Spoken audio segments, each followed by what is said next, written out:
Welcome back to the channel. If you've been watching the markets, you saw something terrifying happen with NEO stock.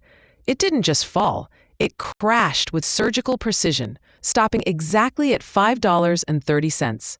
Not a penny more, not a penny less. And if you felt the urge to panic sell right at that bottom, I have news for you. That wasn't an accident. That was likely an institutional trap designed to shake you out.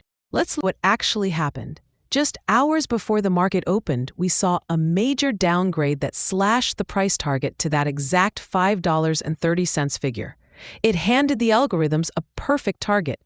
But while the headlines were screaming about weak guidance and losing money, the actual numbers tell a completely different story. If you peel back the fear-mongering, NEO just posted some of its best data in years. We are talking about record deliveries, 87,000 cars in a single quarter. But the real game changer? Margins. NEO's vehicle margins exploded to 14%. That is the highest we've seen in 3 years.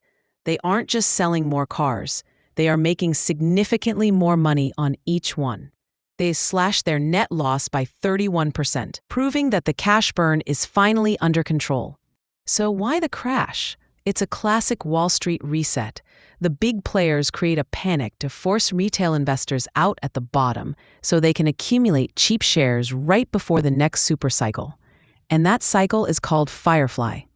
We now have confirmation that production has started on the Firefly line. This is NEO's Model 3 moment, a mass market vehicle targeting the $15,000 to $20,000 price point. This takes NEO from a luxury niche player to a global volume giant, ready to compete in Europe and Southeast Asia. This is the catalyst everyone is waiting for. The smart money knows this.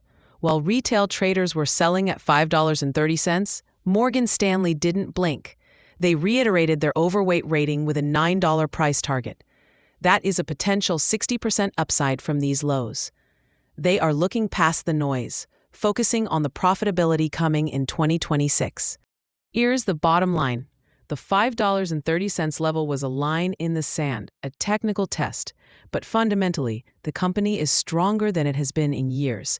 If you can look past the manipulated price action and focus on the 14% margins and the massive expansion ahead, this dip looks less like a crisis and more like the opportunity of a lifetime. The bottom is likely in, and the bulls are getting ready to take charge. Thanks for watching, and I'll see you in the next one.